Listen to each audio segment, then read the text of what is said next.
Hey everybody, coming on June 1st, 2019, select GameStops are going to be doing a Bakugan event. I'm going to be at the one in Westchester, Pennsylvania, just a bit west of Philadelphia. Come by, hang out, bring your trades, it'll be awesome. Anyway, on with the show. Hey everybody, this is Kohdok here, and it's time for some more Wave 3 Diamonds. I know I've already, apparently my video of Diamond Nilius was the first unboxing of that thing on YouTube, so I actually did not expect that. I thought more had been found by now. I didn't mean to flex, guys, I'm sorry. But anyway, I finally got a scoop on my channel. That's something you don't get too often. But anyway, today we are taking a look at the Ultra from Wave 3, Darkus Diamond Garganoid. And this is actually a lot more significant because until Wave 4, this is the only way to get Darkus Garganoid Ultra, which is strange because that's the iconic version of Garganoid, the one that you're always seeing on the cards and in the TV show and all that jazz. But anyway, taking a look at the box, we have a picture of Diamond Garganoid, the same picture that we see on the Diamond Garganoid card that we got in the base Battle Brawler set. And again, we have Battle Brawlers here, but take a look at Diamond Garganoid. It is by far one of the better looking Diamond Bakugan. It might be a little bit hard to tell inside the box, but the thing about a lot of the Diamond Ultras is they tend to be like this really ugly mishmash of solid and clear components, but in this case, the solid components for Garganoid are its tiny little head and its tail, which means the arms, the legs, the wings, and the body are all clear. So this is the closest that an Ultra Bakugan has gotten to looking good in Diamond form. In fact, I'd say for the moment, unless we get the Ultra Dragonoid in the equivalent of the Diamond that I saw at Toy Fair, this is probably going to be the best looking Diamond Ultra for a long time. I'm really excited to take a look at this thing, and we've never looked at Darkus Garganoid before, so that's gonna be nice. We have the complexity level 3 up there, fist and shield, so fairly typical build there. We'll see what it does, although it's mostly famous for its Evo card, which I'll show off later once we're able to get better camera. Anyway, a look at the back. Oh hey, is it just me, or does this one actually look more accurate than normal? Because it's kind of hard to tell back here if this is supposed to be clear or if that's supposed to be black. The head is kind of the same way, but it actually looks like the contents inside the box. This is the closest we've gotten to that, because even though it's the prototypes and the prototypes are 100% clear, we can at least funge this a bit and say that, it's close enough that it actually resembles the thing inside the box, which is nice. It's the same thing. It is one ability card and one character card, which is true. So unlike Diamond Nilius, at least it doesn't have dishonest packaging on it.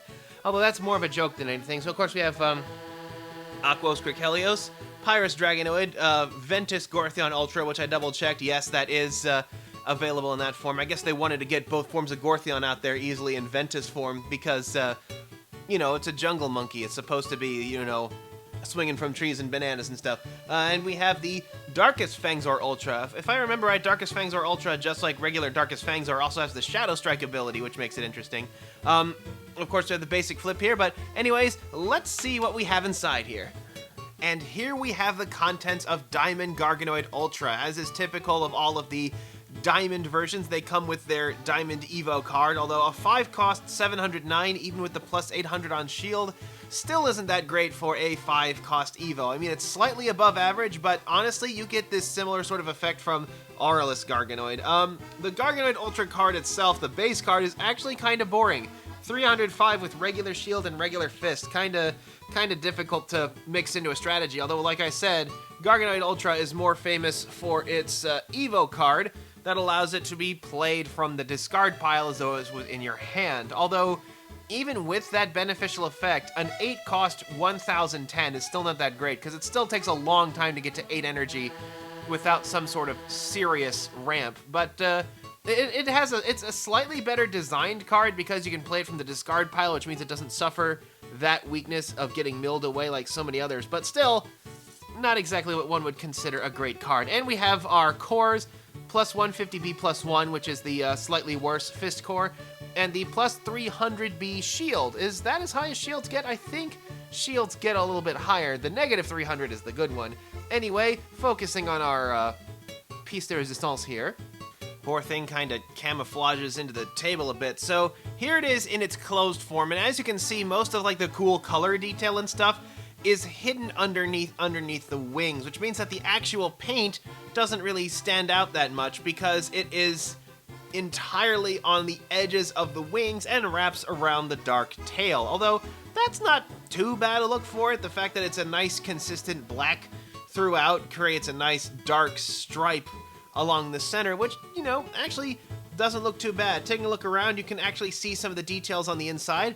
Kind of neat seeing that that wing webbing from both sides. We, of course, still have the chains and all of that. You can see a lot of the nice, lovely green on the other side of the wing, although a little bit is poking out here, along with some of the purple, some of the other features. Unfortunately, like I said, since it's technically a Wave 4 piece, I don't have a Darkus Garganoid to compare it to, but I do have Aurelus Garganoid. So Aurelus Garganoid came only in a 5-pack, a 5-pack that also contained Darkus Garganoid Ultra, which is considered one of the probably the best 5-pack available. I was able to get it for $7 thanks to a pricing error on Spin Master's own website. I tried to tip off subtly as many people as I could before that ended. That was over a month ago, but we can take a look here at how it looks when it's a lot more opaque. You can't make out the details inside, but I think that's part of the fun of the diamonds, is how you're able to make out the details on the inside. It's why I really wish that they could have taken these tail pieces and made them out of a clear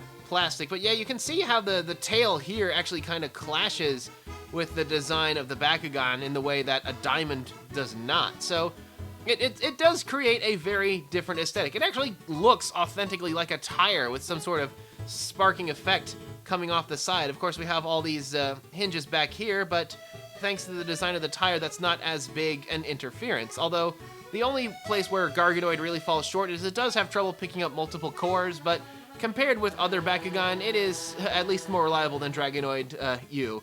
Anyway, let's see how this thing unrolls. Alright, and here we have Diamond Garganoid. Now, the thing about Diamond Garganoids is that most of the features on the color scheme seem to be largely unchanged, except for the black lining on the wings and the black lining on these legs. Now, the black lining on these legs, I assume they're purple in the normal version, but a lot of these bold greens and purples are still there, including these purple joints, and of course we have the black head there. Is the black head purple on the bottom? Yeah, it is. It's got a little bit of purple on that jaw there, so it still has a lot of that nice detail going on. I've gone on and on about how just darn excellent the color choices have been for these figures, how nice and bold they look, and how much I just absolutely love that.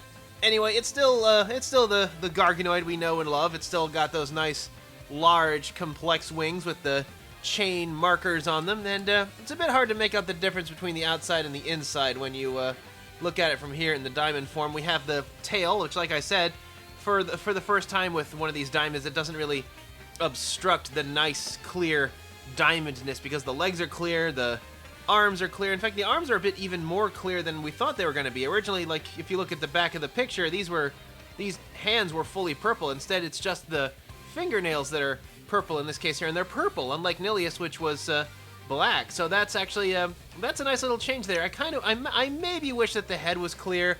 Then it would have been, you know, perfectly perfect, if you ask me. If like I said, I think a lot of people are wanting that out of the Ultra Diamonds. They want more clear parts. They want it to be authentically clear, like the diamonds they've been seeing for the cores, which again, I think is something I've said several times. But yeah, we got some nice spots of green here. I don't know if these are green in places where it would normally be purple, because I don't have the regular Darkus Garganoid to compare with, because that's Wave 4, and I have not located any Wave 4 in the area. But anyway, it is definitely a thrill to be able to show off Diamond Garganoid to you guys. Hopefully I'll be able to get some more diamonds. I'll be able to get some Wave 4. I've got an eye at maybe ordering one of the Takara Tomy versions of the toys to see how they compare. Takara Tomy has not actually put out the first set of cards yet, but they have put out the first set of Bakugan. Basically, all of the Awesome Ones Bakugan, along with Nilius, and one of the starter packs. So, not much yet, but they're already drumming up attention to certain store events, like the one I'm going to be at in June. They had those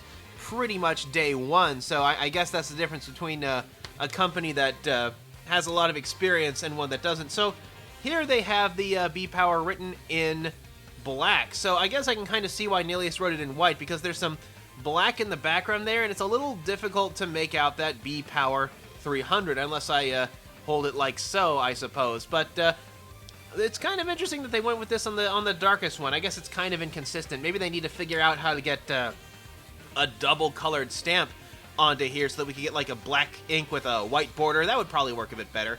Anyway, that is a look at Diamond Garganoid Ultra, and until next time, this is Kohdok signing off.